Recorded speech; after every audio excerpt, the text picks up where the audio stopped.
Hello, my friend, it's time for us to meet up and talk about the essence of the day's events. And today is Wednesday, February 21st. Today is the National Day of Italian Immigrants. They went to Sao Paulo, then Rio Grande do Sul, Espirito Santo, Parana and Santa Catarina too. Today they are part of the national life. They came from the most complete country on planet Earth, the most beautiful, with the most diversity, with the most beauty, with the most geniuses, with the most inventors and with so much joy.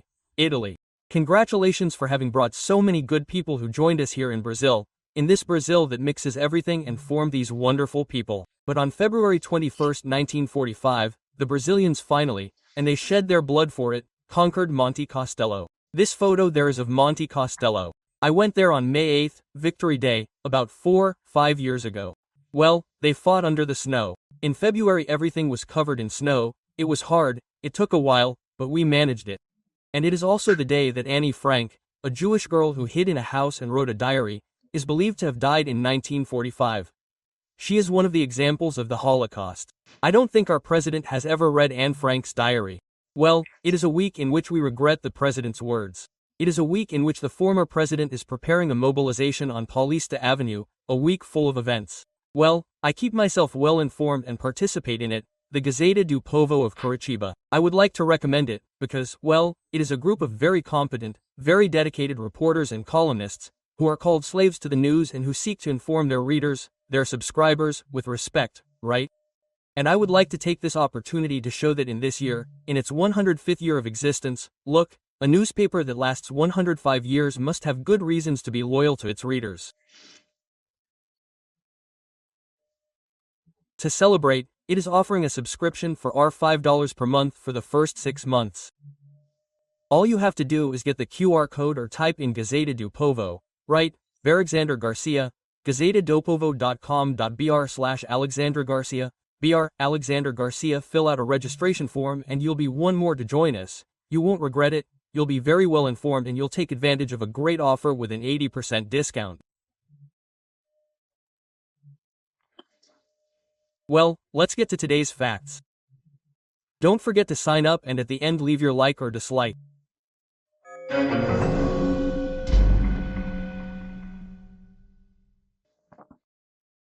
Consequence of Lula's speeches in Ethiopia. Today they're finally filing. Yesterday I said that they might file today. They're filing today. There are 133 signatures, I think. Maybe there are a little more than that, of impeachment. I'll say again what I said yesterday. I don't see much chance of this impeachment. It doesn't fit the Constitution and Artur Lira will hold it. He's already given signs that he'll hold it. Today I was in a very pleasant live broadcast. I learned a lot from Artur Virgilio Neto. He was twice elected to Manaus, was a senator, a federal deputy, a career diplomat, graduated from the Rio Branco Institute, and is extremely competent.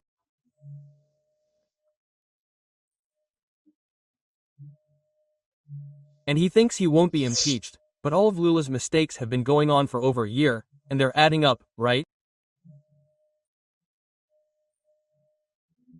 He's losing strength and could be headed that way, right? Well, plus the economy, public spending, inflation, debt, interest payments, problems with agriculture, lack of confidence from business people and investors, right? And I'll add that he's also weakening in Congress, losing votes. And then a possible future request will have even more supporters, right?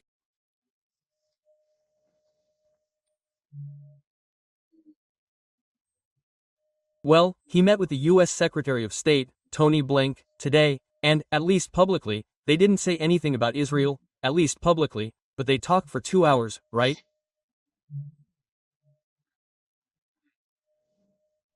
They certainly did talk, but they didn't publicize it so as not to add fuel to the fire.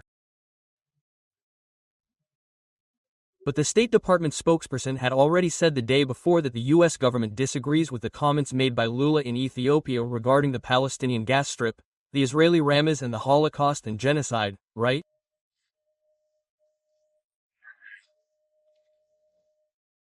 Well, tomorrow he will receive the Russian foreign minister, who passed through Cuba and made statements supporting Lula.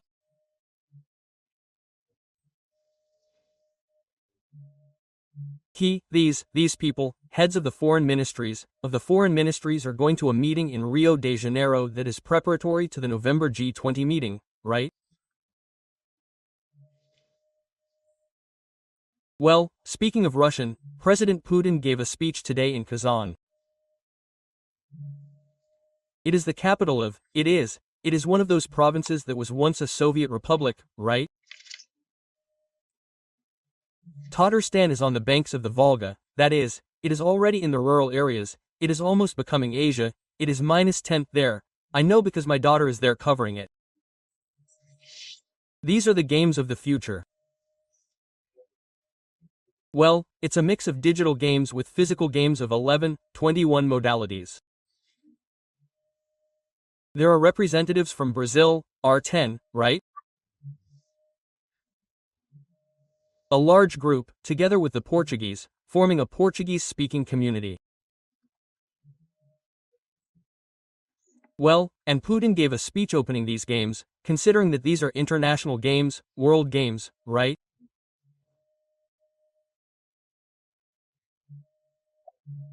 With presentations of incredible things from the future, certainly an exhibition of Russian science, right, which they took the opportunity to show to 2,000 young participants of these games.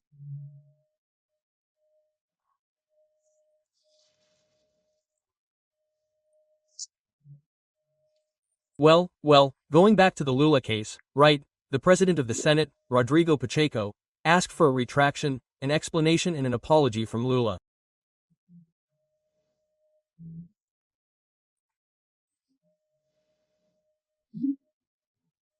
He must be worried about things that he didn't worry about before, right?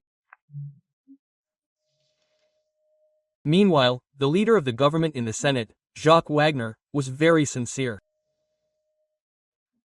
He said a great truth, that the Holocaust is incomparable, it cannot be compared to anything, because when you compare it, you hurt people's feelings.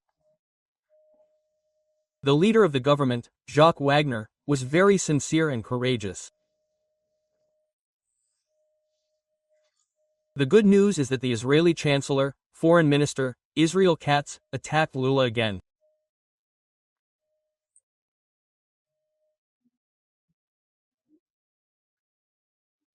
This time he came with a 20-year-old Brazilian woman, Rafaela Tritzman, and asked Rafaela to tell him what happened to her on October 7. She was at a party with young people and her boyfriend. Hamas came in and killed everyone. Well, she survived by hiding under corpses, but her boyfriend didn't. And then she complains. The Brazilian government didn't even want to know what happened to us. By the way, it's worth remembering that there's a hostage of Hamas who was born in Niterói, a Brazilian by birth, 59 years old, who lived in Israel, and he's there. It's worth remembering that Malay went to Israel and the Israeli forces freed the two Argentines, 60 and 70 years old. They took elderly hostages, right, who couldn't fight back much. And Brazil is there. Well, I wanted to, yeah, guys, it makes me sad to have to say this. The Brazilian government, Temerati went to court trying to make Israel stop its counterattacks, trying to make Israel leave. It's no use. Now the Minister of Foreign Affairs, Mauro Vieira, is complaining that the UN is also doing nothing.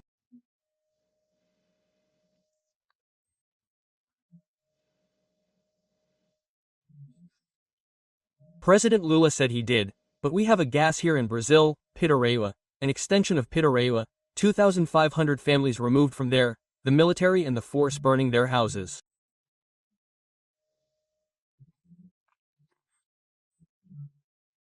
They have nowhere to go. They were there traditionally in possession of a land where there were no Indians, not even Funai found any Indians.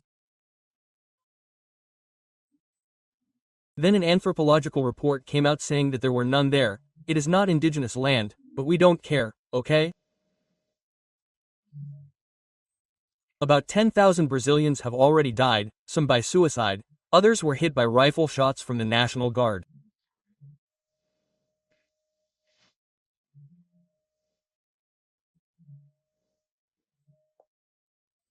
Animals, pigs, chickens, cattle, cocoa plantations, productive Brazilians, humble, poor workers who went to get a living, are not Palestinians.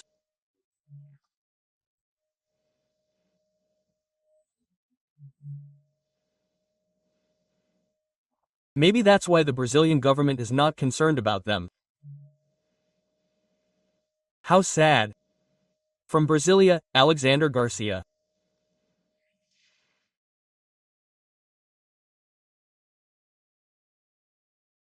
Olá, minha amiga, meu amigo. Hora da nossa conversa nesta quarta-feira, dia 13 de dezembro. 13 de dezembro de 1968. Eu estava no primeiro ano da Faculdade de Jornalismo na PUC, quando a gente recebeu a notícia da assinatura do AI-5 no Palácio Laranjeiras pelo presidente Costa e Silva e todo o ministério. Estava, por tempo indeterminado, fechado o Congresso. Começou com o discurso do Márcio Moreira Alves, que foi considerado agressivo às Forças Armadas, e aí só foi revogado pelo presidente Geisel, depois quando iniciou a abertura para devolver o poder aos civis. Num 13 de dezembro, em 1913, se não me engano, não, 12, nasceu o Lua, o Luiz Gonzaga, o rei do Baião. Genial. Eu, menino, vi Luiz Gonzaga num show em cima do caminhão, na praça principal de Estrela. Inesquecível. Ele, mais a zabumba e o triângulo. E ele com a sanfona. Luiz Gonzaga. Bom, hoje em Roma, um amigo, general de exército Edson Leal Pujol, foi investido como grande oficial da soberana Ordem de Malta e mais, grande prior da Ordem no Brasil. Ele foi comandante do Exército, teve no Haiti também comandando e foi me prestigiar lá no título de cidadão porto-alegrense e eu retribuo fazendo essa homenagem a ele. Vamos em frente, não esqueça de se inscrever e ao final de deixar o seu gostei ou não gostei.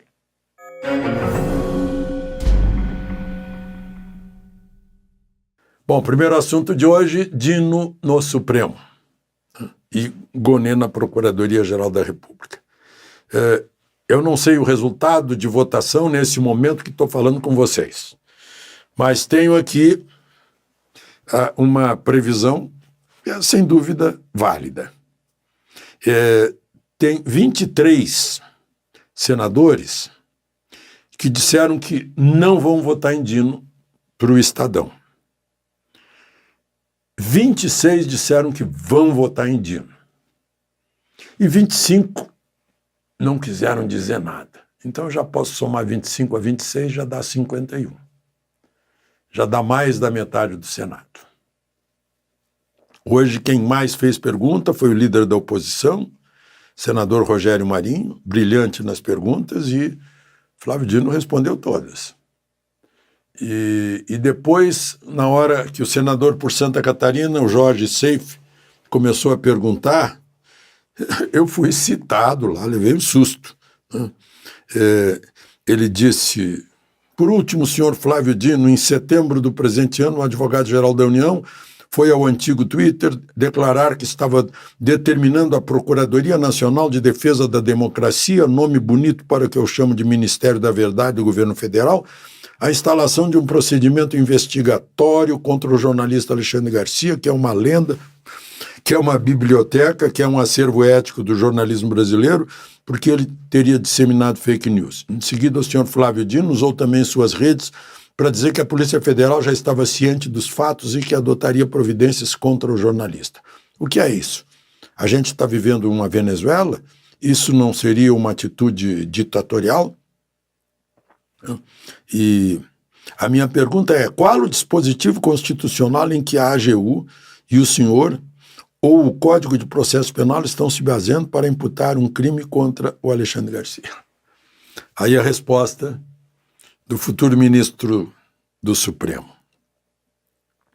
Ele disse: no caso a que o senhor aludiu, o caso concreto, como eu disse, eu não posso lhe responder, o caso do jornalista, porque quem sabe um dia chegue exatamente ao Supremo Tribunal Federal. Uau, eu nem tenho prerrogativa de ir para o Supremo, não sei como eu chegaria lá, mas houve um ofício à Polícia Federal para investigação porque havia indícios de que havia uma referência errada, um problema de barragens hidrelétricas, algo assim, mas eu não posso me pronunciar quanto ao mérito em relação a isso. Bom, eu devo esclarecer que esse assunto está arquivado, porque eu expliquei que o que eu pedi foi uma investigação para saber qual a situação das comportas no momento em que as barragens recebiam muita água. E o que eu acho incrível é que jornais disseram que não tinha comportas nas barragens, quando seria muito fácil mandar um fotógrafo lá se tivessem preguiça de olhar na rede social a foto das barragens, né? Todas elas com 2 comportas, né? Mas, enfim, é um assunto que está encerrado, serviu muito bom para jornalista pesquisa, né? Serviu muito para saber mais sobre a construção das barragens, mas foi ótimo. Então, bom, claro que aí não tem fake news, né? Bom, vamos em frente. Está havendo uma mobilização para essa quinta-feira o Congresso derrubar os vetos do presidente da República que fariam com que terminasse a fase de desoneração da folha de pagamento dos 17 setores que mais empregam no país. Ou seja, houve uma desoneração para estimular o emprego, né? E se não houver a renovação disso, por mais 4 anos, dia 31 de dezembro acaba. A vantagem é que, em vez de pagar 20% sobre a folha de pagamento dos salários, seria uma alíquota de 1 a 4,5% sobre o lucro bruto. Isso significa uma desoneração. E tudo indica que isso vai ser derrubado. Mas tem outro veto aí do presidente agora, hoje, na lei orgânica das PMs, das polícias militares. Ele vetou a permissão de participar de eventos político-partidários sem farda. Vetou. Não pode nem vestido, nem paisano pode, né?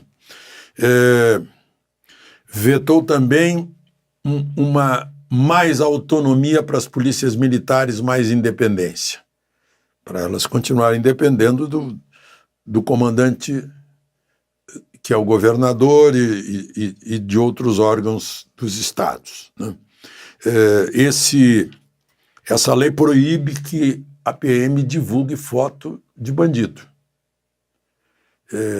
só com autorização do juiz. Bandido cada vez mais bem tratado, né?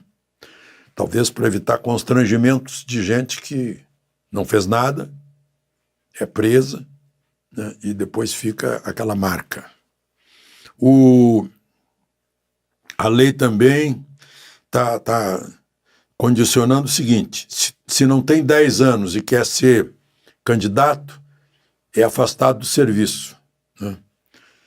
Se tem mais de 10 anos e é eleito, vai para a reserva remunerada. São 28 vetos nesse caso aí.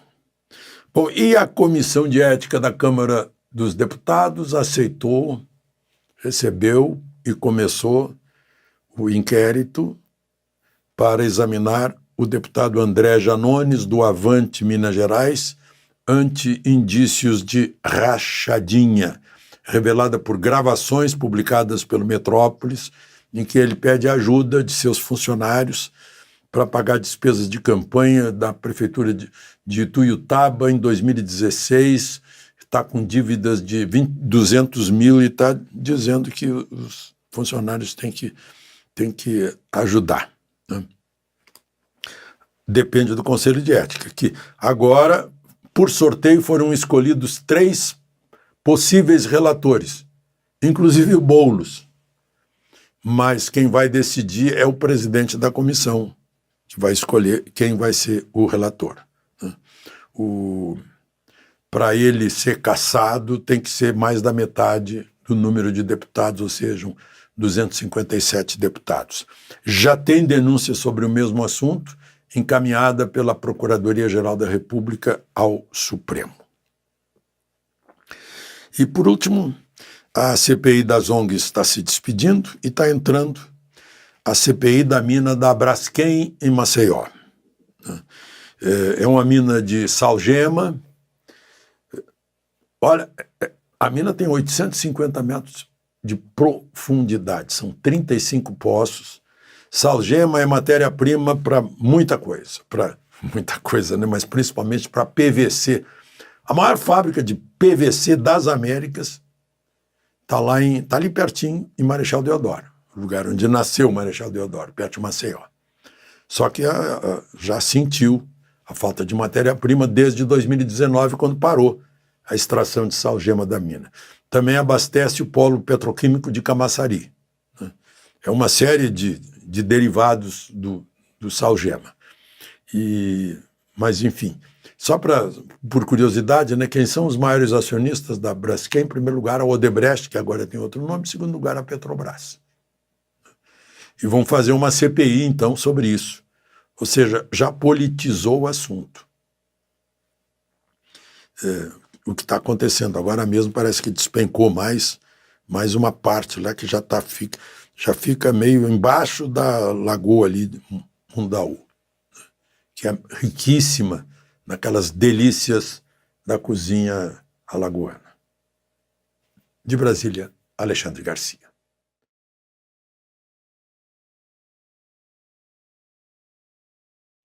Hello, my friend.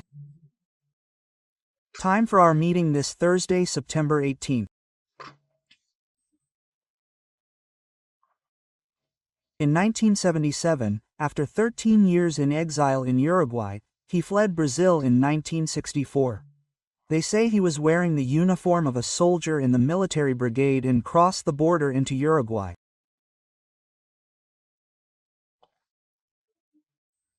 Lionel de Moura Brizola settled there and owned land. And on September 18, 1977, the Uruguayan government, alleging he was meddling in political affairs between Brazil and Uruguay, expelled him. He and his wife flew to Buenos Aires and from there to New York. They say it was an operation by Jimmy Carter's administration, with the help of the CIA. I don't know if that's fantasy or not. The fact is, he was welcomed in the United States.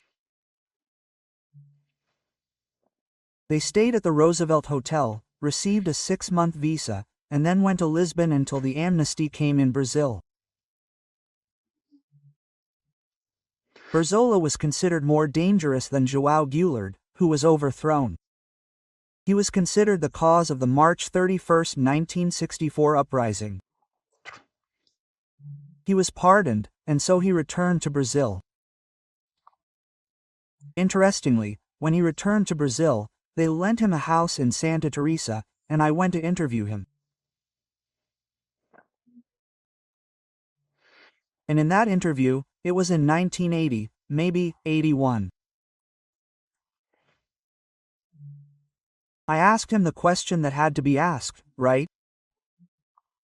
It said that you received $0, 000, if I'm not mistaken, or more than that, from Fidel Castro to deliver to Colonel Jefferson Cardim de Alencar Osorio, who led a guerrilla movement in western Parana, on the border with Argentina. And the money didn't reach Colonel Jefferson. It probably reached his property, his rice plantation in Uruguay. What do you have to say? And Brizola replied, what is amnesty if not forgetting, comrade? Let's forget the past and build the future, a future of democracy, a very timely lesson, right? When I left, he asked me to pass a message to President Figueiredo, that he wanted to speak with Figueiredo. Figueiredo accepted. Well, his message was, tell President Figueiredo that he can handle his extremists, I'll handle mine, and we'll build democracy together. Lessons from a politician who lived a long time. Then he realized that his PTB no longer existed. He was with Ivete Vargas, and he himself founded the PDT. One of the first members he invited was Carlos Lup, who supplied him with Porto Alegre newspapers at the newsstand on the corner of the Hotel Evereste, where he was staying. Stories from contemporary Brazil. Remember to subscribe and at the end to like or dislike. Let's get to today's topics.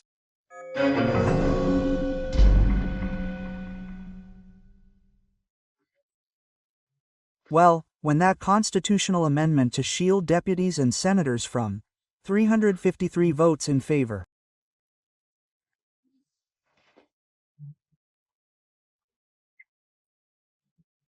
I told you that it would be a recommendation to pass the amnesty, because last night, the urgency for the amnesty bill was also passed by 311 votes, 163 against, and 7 abstentions.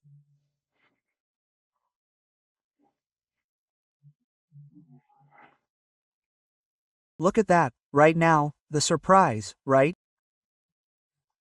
My friends told me, my God, the rapporteur is Paulinho from the Solidarity Trade Union, there won't be an amnesty, right? And Paulinho already made a statement before even starting the report. He already finished the report, saying that a broad, general, and unrestricted amnesty is impossible. People, in 1979, I participated when I was with Figueiredo. It was broad, general, and restricted to bloody crimes, murders, kidnappings, torture, bank robberies, you know, what else? For everything.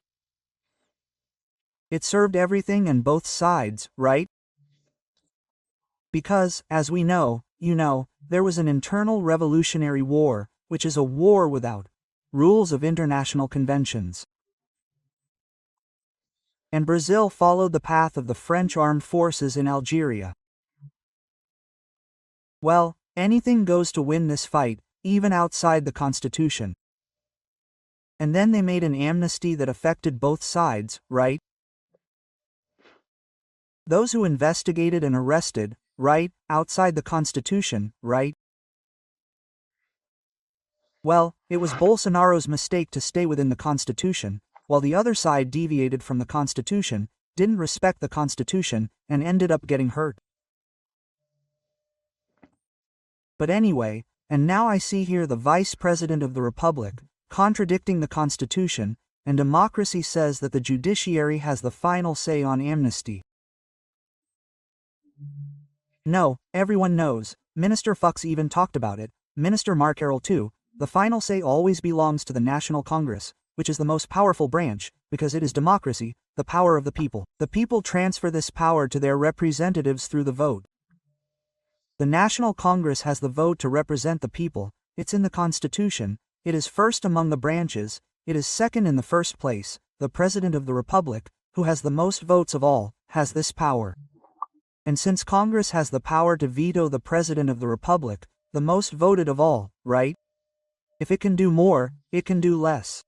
A Supreme Court veto can be overturned too. That's democracy. In fact, the President of the Republic, giving up, you know, the possibility of posing as a great statesman, a benefactor, has already announced that he will veto the amnesty. Ha!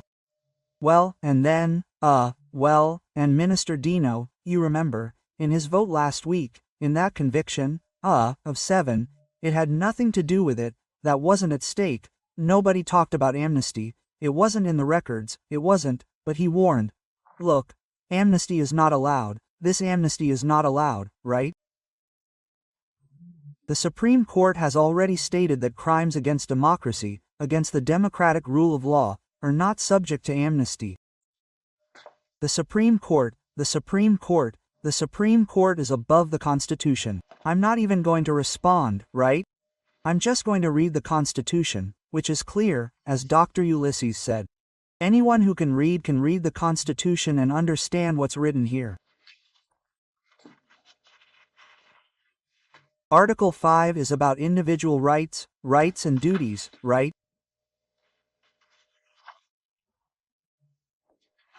Yeah, and it's a permanent clause.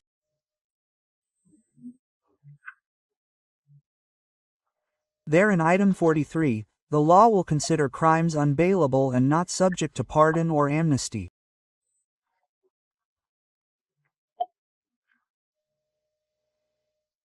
Now come the crimes that are not subject to amnesty.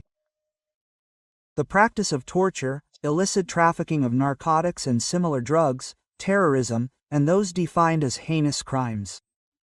Those who order them, those who carry them out, and those who, being able to prevent them, fail to act, are held accountable. Those crimes for which these people are not subject are not among the heinous crimes. Is being condemned, right?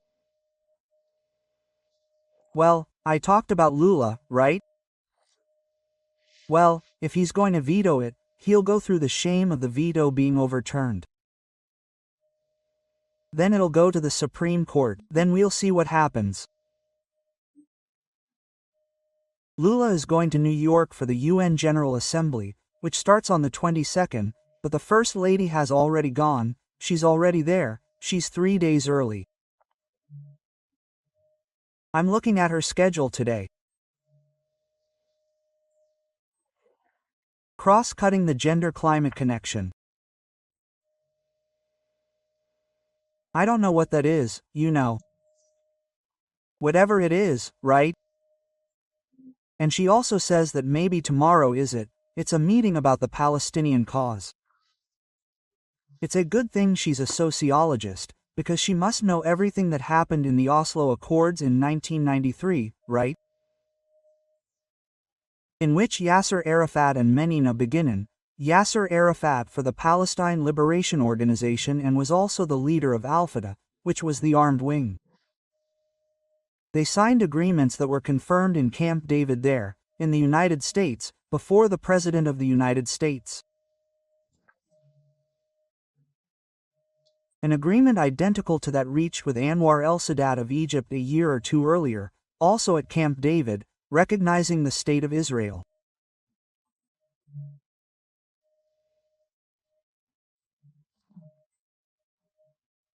The Palestine Liberation Organization recognizes the State of Israel and begins a transition to a State of Palestine in the Gaza Strip and as Jordan.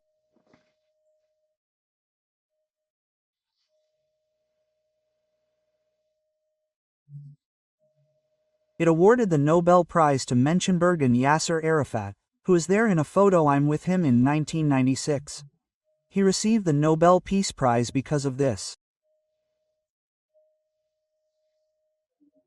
And look, do you remember? They were all assassinated. Anwar el-Sadat was assassinated at a military parade. Those parading were armed. Menschenberg was stabbed, and Yasser Arafat went to Paris for treatment, but it was, they say, one of those poisons that leaves no trace.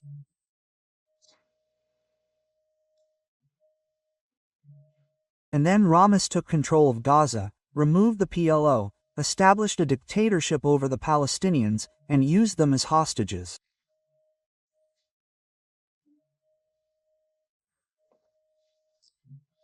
Permanent, like armor, always launched rockets against Israel from inside hospitals, schools, had ammunition reserves even in UN locations, right?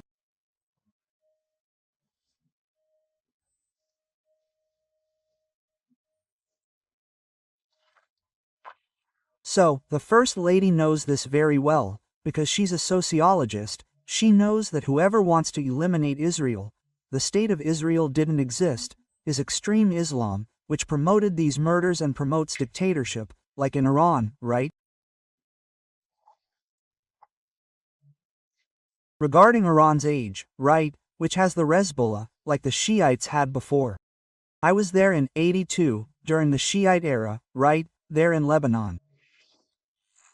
Well, and so you know very well, whoever wants to eliminate Israel doesn't want peace, doesn't want a Palestinian state, it's not Israel.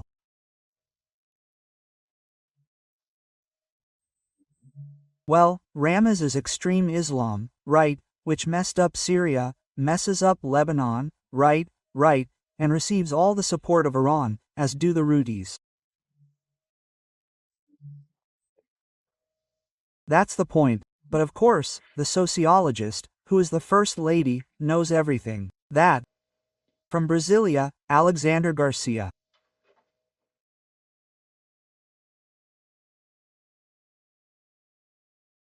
Hello, my friend. Time for our meeting this Wednesday, September 10th. I'm coming in a little late today because I had to follow, as I think everyone did, the magisterial vote. The magisterial votes of Minister Fux, who will resume later tonight, will vote again, but I had to finish voting on Bolsonaro, right? He dismissed everything as unfounded. He gave a law lesson, demonstrating the obvious: you can't convict without evidence. But on a day like today, September 10th, in 1808, the royal press was created. That is, the official press created the Gazeta do Rio de Janeiro, the first Brazilian newspaper within Brazil. There was already the Correio Brasiliense, published in Lisbon by Hipólito José da Costa. The Prince Regent, João, was regent because he took over the Kingdom of Portugal in place of the Queen, because the Queen was somewhat interdicted, his mother, Queen Maria. And the regent arrived in Brazil in January 1808, stayed in Salvador for a while, went to Rio and began creating places in Rio de Janeiro, like a public library, created an academy and school of medicine in Salvador, and created the Gazeta do Rio de Janeiro. It reminds me a little, right? I've been talking to you here about the Gazeta do Povo, right? It's not at all official like the Gazeta do Rio de Janeiro was.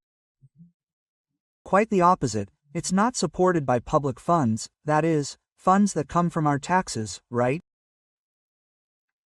It's supported by its own subscribers, and that's why it's offering new subscriptions, because it's supported by subscriptions, taking advantage of September 7th, right? Are $7 for 9 months, 7 out of 9, right? Well, just go to gazetadopovo.com.br/alexandriarcha and you can subscribe and follow us because it's coverage worthy of credibility, right?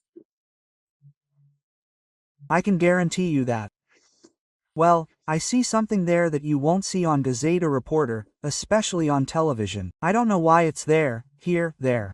What do you mean? A sentence here, there. I keep looking to see where it is.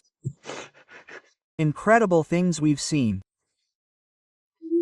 And now I'm seeing a crisis of hatred in certain parts of the Brazilian media against Minister Fuxes.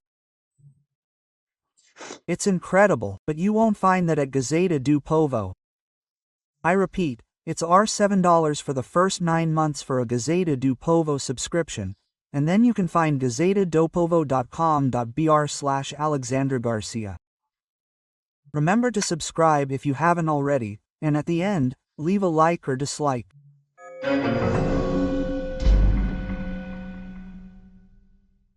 Well, if I were to make a film about Minister Luis Fuxes, I would say Luis Fuxes, the Demolisher. He demolished the prosecution's thesis from the Attorney General's office and demolished the 2 votes already cast. The rapporteur's vote, Justice Morais, and Justice Dino's vote.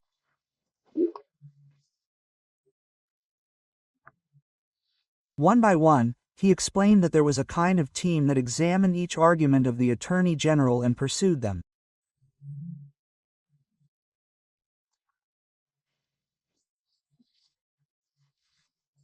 He debunked each argument they used to convict the rapporteur and Justice Dino, right? He debunked each one with seriousness, calmness, class, and showing, right? Showing Nelson Hungria, Heleno Fragoso, right? He even showed that he acquitted an MST leader who participated in an invasion of Incra, destroying everything, and it wasn't proven that he personally broke anything, nor that he gave the order to break it. He was acquitted by Diasford, right? He showed decisions by Celso de Mero saying that you have to individualize, you have to show what the person did, right? Why are they condemning? No, that wasn't at stake, but it's projected onto those already convicted on January 8th and who have to pay the damages against the Brazilian state, against listed heritage, right? Likewise, when this has to be charged, it has to be demonstrated. It was proven that João da Silva tore a picture frame, ruined a rug, ripped up something, threw the clock on the floor. It has to be proven, shown what he did, right? Quoting Celso de Mello in the preliminaries, he already said, "Look, everything is wrong here. This is not the place to judge. These people here don't have special jurisdiction, so it's not the Supreme Court, except for Ramajam, who is a federal deputy, right? The others aren't anymore. Or if you're going to judge as a former president, it's not in a panel of 5, it's in the plenary of 11, but strictly speaking, it's in the first panel, so it's all null and void, right?" But he considered the plea bargain acceptable. He didn't consider Mauro Cid's null and void, who, by the way, he convicted of a crime. He framed it there as a scam, not a criminal organization, not even aggravated damage, but because he received, as he demonstrated, $100,000 from General Braga Neto to give to someone, right? Well, from what I conclude, there hasn't been a trial of General Braga Neto yet, and he will also be convicted because of this money, right? But I assume he acquitted Navy Commander Admiral Almir Garnier because there's no evidence whatsoever that he participated in the January 8th coup, conspiracy, or anything, right? He said it was completely unfounded to Mildar. So I suppose the others who will be tried tonight, right? Since we're recording here, we can't wait until midnight, right? The Minister of Defense and the other Navy minister, right? No, the Navy is probably Garnier from the Air Force, but certainly the Minister of Defense, Paulo Cesar, won't be involved, right? Neither. Well, let's go to Bolsonaro, right? So I wrote things down here, right? Later I'll talk more about this subject, right? Let's just talk about Bolsonaro.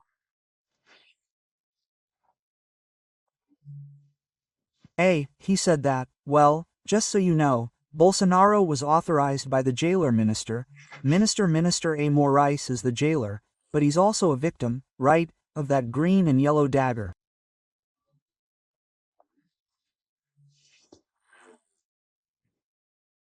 He's an investigator because the minister himself investigated, and Fuchses demonstrated this, right?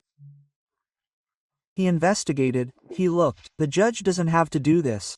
He's a judge, he's an accuser, especially an accuser, a great prosecutor, just like Minister Dino, who has a career as a judge, right, a federal judge, but he soon entered politics to defend the cause, right, the Marxist, Leninist, communist cause, and so on, right, and he entered politics. So, he distanced himself quite a bit from the day-to-day, which isn't the case with Minister Fuchses, who was a career judge, including in Baixada Fluminense, right, and gradually rose through the ranks, was a judge at the Superior Court of Justice, right? So he has experience and, above all, a vocation for a judge, just as Minister Morais has a vocation for a prosecutor, for the public prosecutor's office, for a prosecutor. He speaks as if he were in a prosecution stand. But anyway. So Bolsonaro, what I wanted to tell you, Minister Morais, the prison minister, gave Bolsonaro permission to go to the hospital for some dermatological procedures for some skin lesions. Now, Adelio's knife will always be a nuisance. It altered the passage of food, it altered everything, right? Yeah, and the more you mess with it, the worse, right? Sometimes you'll need to mess with it again. He's messed with it a lot. Yeah, that knife thing, just so we remember, was on September 6, 2018, 7 years ago, right? Yeah, and anyway, yeah, that hasn't been investigated yet, right? Adelio, the bishop, alone, tells another one, right? Well, yeah, he said that Bolsonaro's responsibility can't be proven by a reporting judge who is an inquisitor, an investigator.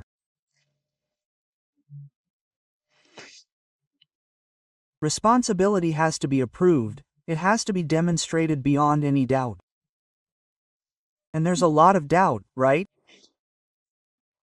Yeah, I'd like to remind you that in these fucks votes he's been talking about since this morning, he's been talking about 9 a.m. He's going to say more than that, right? He gave classes just to remind the Supreme Court of doubt, right?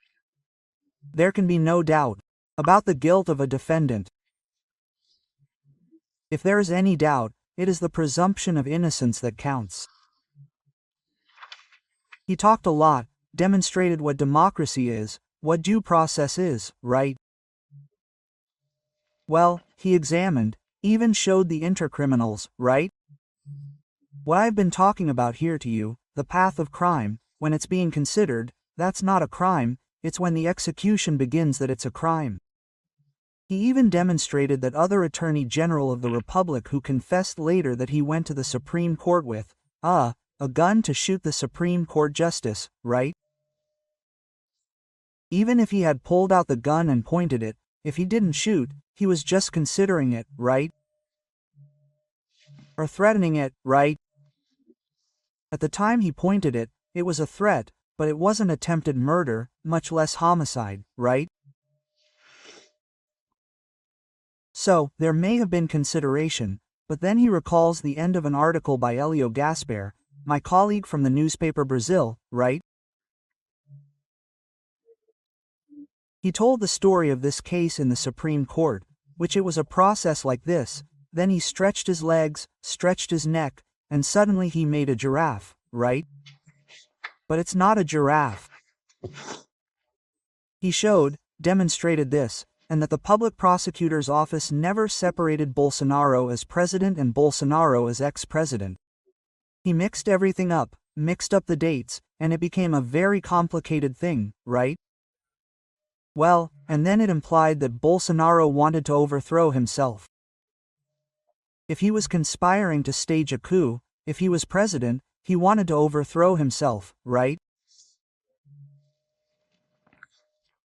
He said, for example, look, the president will be held accountable for what his followers did.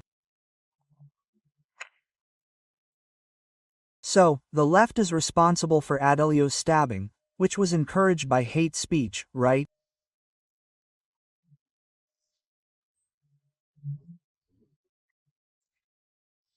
Because hate speech encouraged a shot that hit Trump in the ear and encouraged the death of Charlie Today, a right-wing leader and influencer who was in a debate at Utah Valley University in the United States and was shot in the carotid artery, and he died, 31 years old, with a wife and 2 children, right?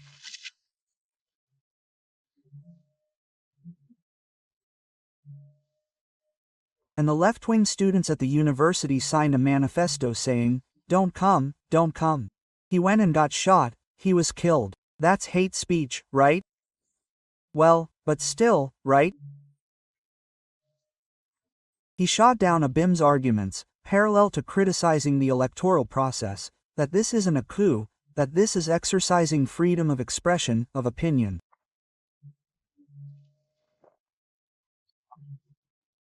He has no connection with that Argentine who demonstrated fraud in the vote count, that the president's criticisms and doubts even strengthened the electoral justice system. That's not a crime, right? Well, if the Federal Highway Police carried out a raid in the Northeast, right? It wasn't demonstrated that it was on Bolsonaro's orders.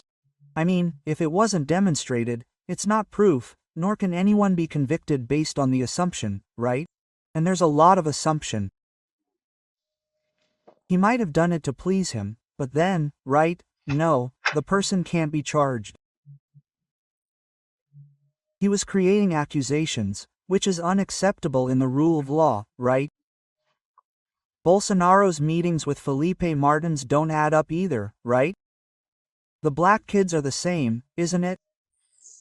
It's a document drawn up in an open-air party room in Osa Norte, right? Yeah, and he always demonstrated his own accusation. The federal police themselves, in the investigation, and the public prosecutor's office demonstrate that Bolsonaro never accepted it. He received complaints, he didn't want to do what some people wanted, right? The guarantee of law and order, calling in the army or a state of siege, which has to be passed by the National Congress, right? Calling this a coup is difficult. The connection with General Teófilo Ducotera is demonstrating here that the one who commands the troops is the commander of the troops in the states, in the old armies today, regions, right, military regions. And there's nothing proven. The documents look apocryphal. They're just inferences, many discrepancies in the supposed evidence, including with General Mario Fernandez, right? He said it's extremely serious, right, because there's no evidence in the records to incriminate Bolsonaro, right? Right, not even Mauro Cid, right? Right, and that dialogues between security officers have nothing to do with the president. Right, there's even a major brigadier saying the troops are ready, but he was in reserve and a professor at IDA. No, there's no way. There's no evidence of Bolsonaro's connection to the vandals, right? Right, it showed that there were probably only a few people at the camp, because 40 buses arrived to swell the crowd, right? Right, and the public prosecutor's office's concern with criminalizing the discourse of freedom, right? Which was freedom, yes, not censorship, gives reason to the content of these banners. The public prosecutor's office, since it couldn't present evidence of Bolsonaro's connection to the protests of November, December, January, or to coup plots, qualified damage, or criminal organization, right? Right, that wasn't demonstrated in the records. So he dismissed the case. I'll stop here because it's already long, right? And if you want to follow along, it seems he'll continue casting his vote. I think General Heleno, and Paulo Cesar, Ramajam is also out, right? It'll be Fuchs's decision. Now, Fux, for now, is 1, right?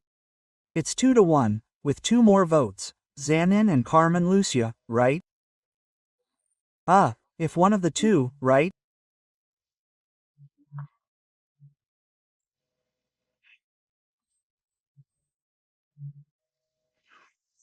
Isn't numb and listen carefully to the statement, a masterclass in Fuchs law, in due process, if one of the 2 votes, that will already lead to an embargo of infringement in the plenary, which is different from an embargo of clarification, which, if it's just 1 vote, won't make a difference.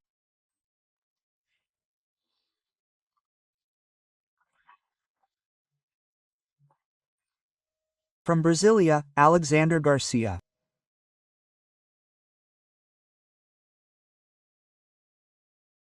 Hello, my friend. It's time for us to meet this Thursday, September 28th. September 28th, 1928, was perhaps the greatest discovery in medicine.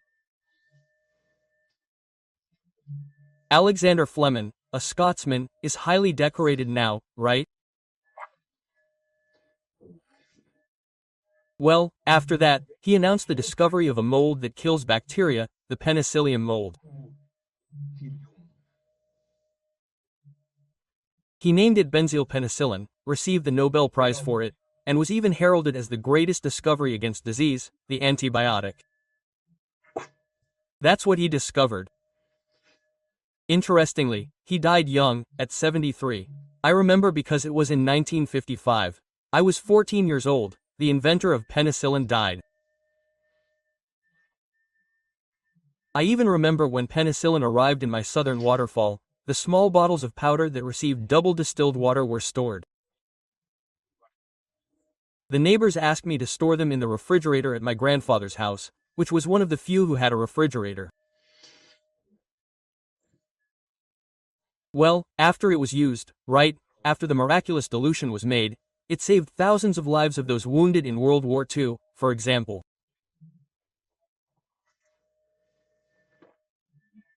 And today we have a broad spectrum of antibiotics specific for each type of bacteria.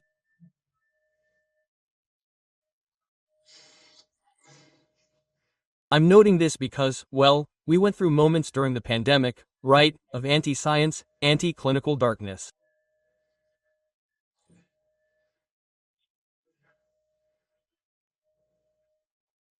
My God, propaganda prevailed to make people panic, and now everyone can see the dismal results. Well, let's move on. Don't forget to subscribe and at the end to like or dislike. Let's get to today's conversation.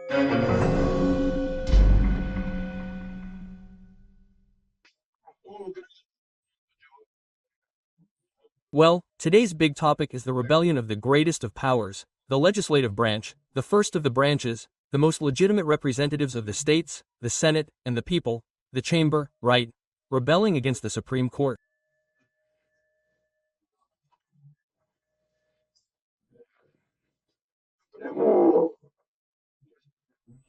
Well, the Supreme Court, under the pretext of not being able to refuse to examine any issue brought to court, ended up accepting proposals from political parties without a vote in the plenary sessions that appealed to the Supreme Court to obtain changes in the law.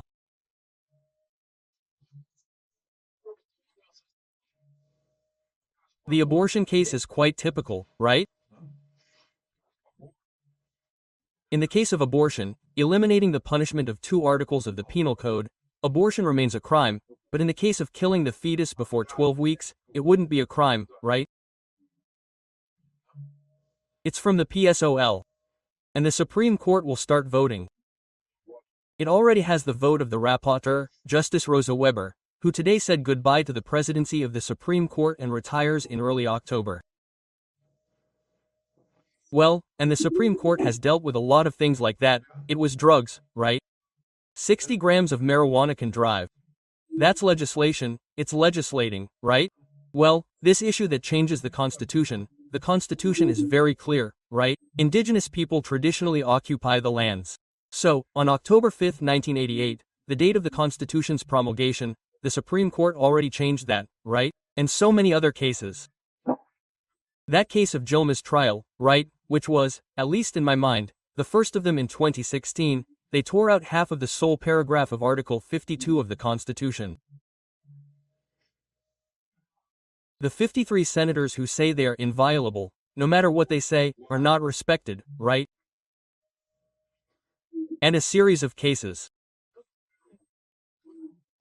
All of this was just a straw that filled the cup, and we were thinking, the Supreme Court is politically active and Congress is politically passive. When will there be political activism? That's why it seems to have awakened. And thanks to new leadership, thanks to young representatives, it gives us hope.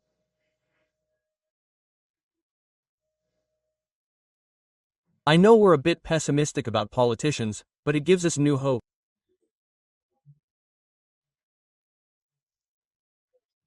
I see, for example, this president of the strongest front, the Agricultural Parliamentary Front, Pedro Lupian, from Parana, a young man of 40, but with an excellent education, he's a polyglot, educated in the United States, experienced.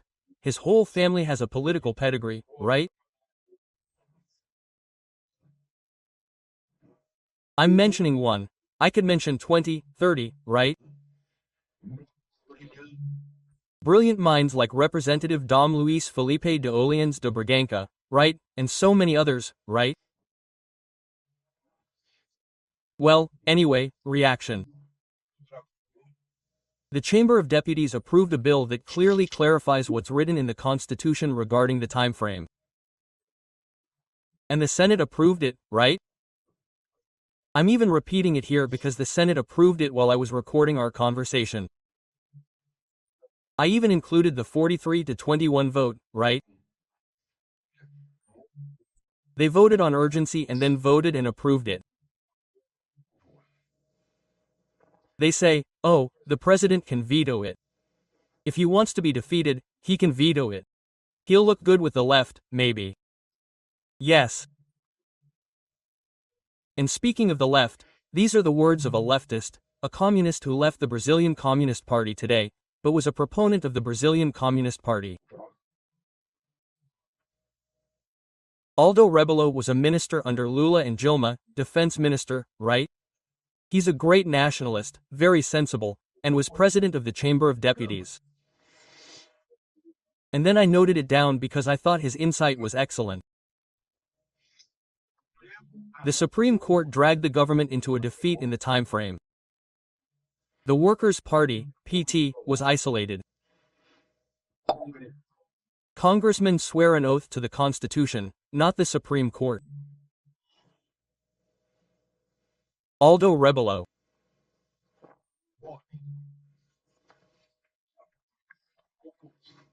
Well, then, because a good friend of mine, a career judge, called me recently and said, look, obstruction is useless. Obstruction is giving the Supreme Court more reason to legislate. Since they don't want to legislate, they want to prevent voting, so it gives the Supreme Court more reason.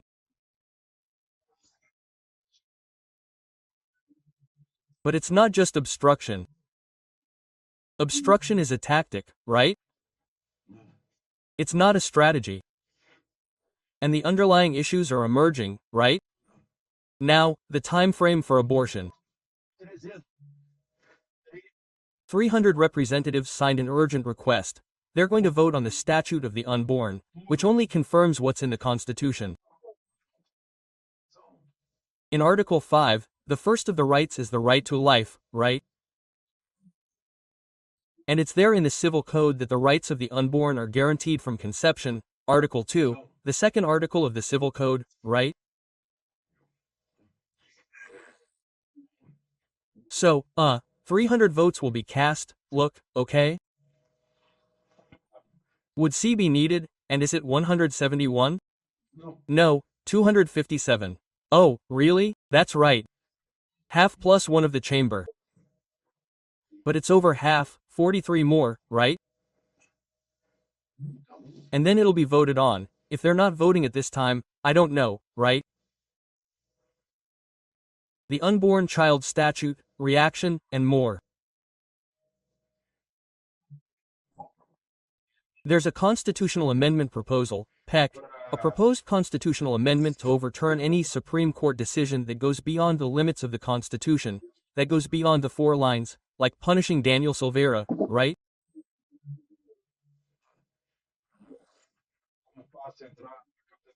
Well, how can you enter his house at night, say he was in flagrante delicto, right? How can you disobey the natural judge in this case of January 8th, right? Well, it doesn't pass when the judge has the initiative. The one who has the initiative is the public prosecutor's office. The judge is the judge, he's neutral.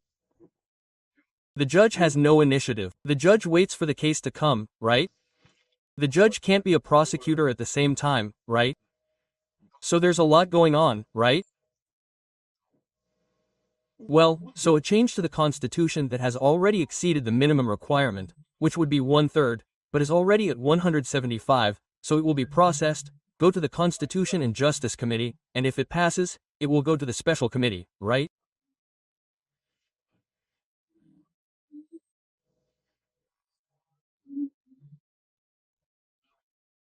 Well, speaking of which, if the Supreme Court has not obeyed the parameters of the Constitution and due process, the democratic rule of law, the universal principles of law, then Congress has the power to nullify it with a 3/5 vote and 2 votes in the Chamber of Deputies and the Senate.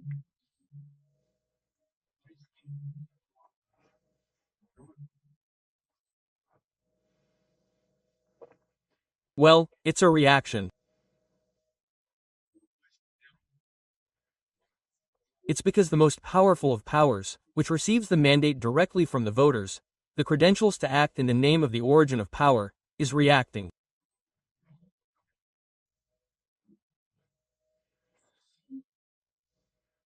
It was the straws that filled the cup, and today Minister Rosa Verba leaves the presidency, Minister Barroso takes over, and Minister Barroso has been demonstrating he's a career lawyer. Lawyers, the nature of lawyers is to defend a cause, right?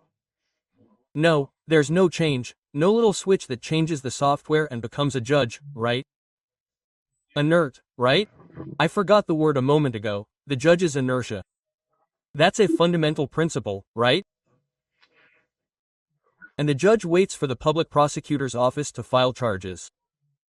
The judge doesn't investigate, the judge doesn't participate in the investigation, the charges, right? As if you were a prosecutor. Well, and anyway, Minister Barroso demonstrated, right? Monet lost, we defeated Bolsonarism, right? Political activism in the country's Supreme Court. So, all of this changes, right?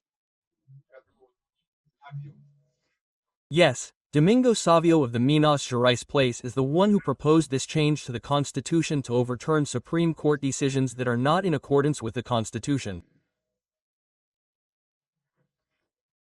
And just to remind you, that anti-abortion front is from a representative from Rio de Janeiro, Chris Tonieto. We have to name names, right? The good news is, well, I wanted to point out how strange it is, right? I saw Anna Moser receive $41,650.92 for 6 months, $650.92, to not accept another position, because it's incompatible, because she allegedly knows state secrets. I think this would be fine with a central bank director, a federal revenue position, revenue secretary, finance minister, but also the Ministry of Sports, right? She left lamenting, right? Yeah, a decision made by the Presidential Ethics Committee. She left saying she didn't have time, right? We had little time to change the reality of sports in the country. I keep thinking, what a tremendous culture of guardianship. We even want sports to be overseen by the state. It's not possible. Sports have their federations, their confederations. The clubs get together, right? They make the decisions, leaving the state out of the picture. My God, now there are people wanting to pass a law on VAR. Well, it's an internal issue. Yeah, and this culture is very complicated. I want to be dependent on the state. I depend on the state.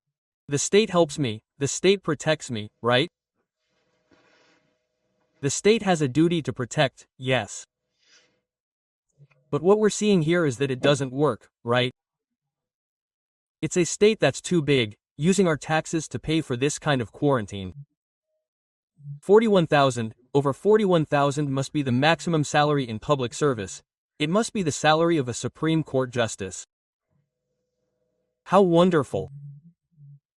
And the latest report, First Lady Jan has already headed a delegation of ministers to visit the floods in Rio Grande do Sul.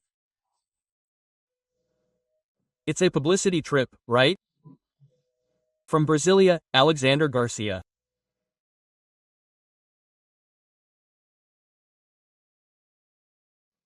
Hello, my friends.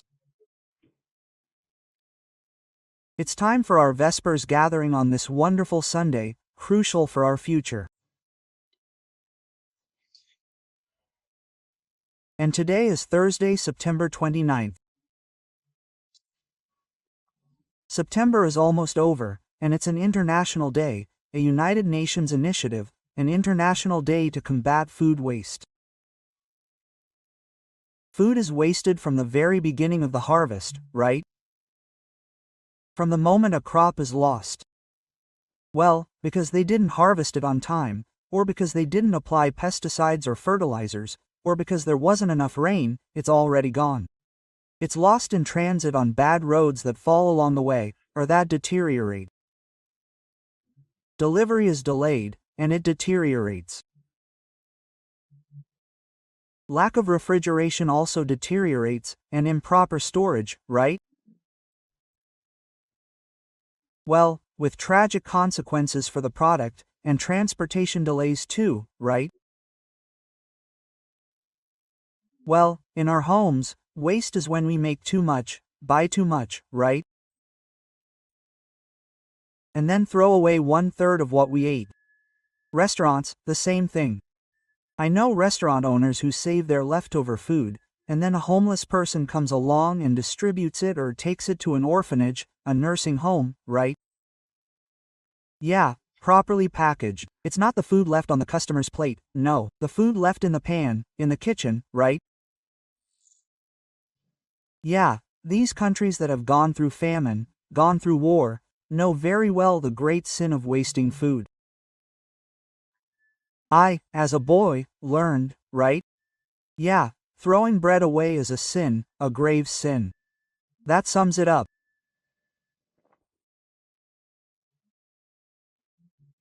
Well, and a warning.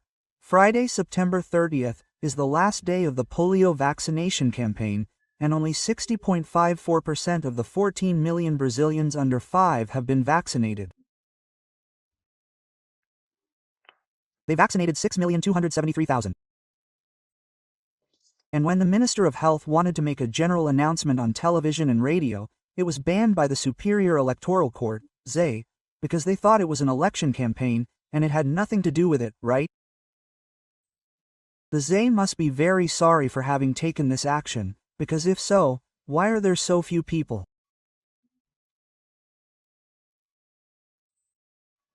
Because of fear, even that criminal fear they planted in people's heads. Fear of going out to give a drop of blood to a child. This is very important. So, let's get to today's topics. Don't forget to subscribe and at the end, leave your like or dislike.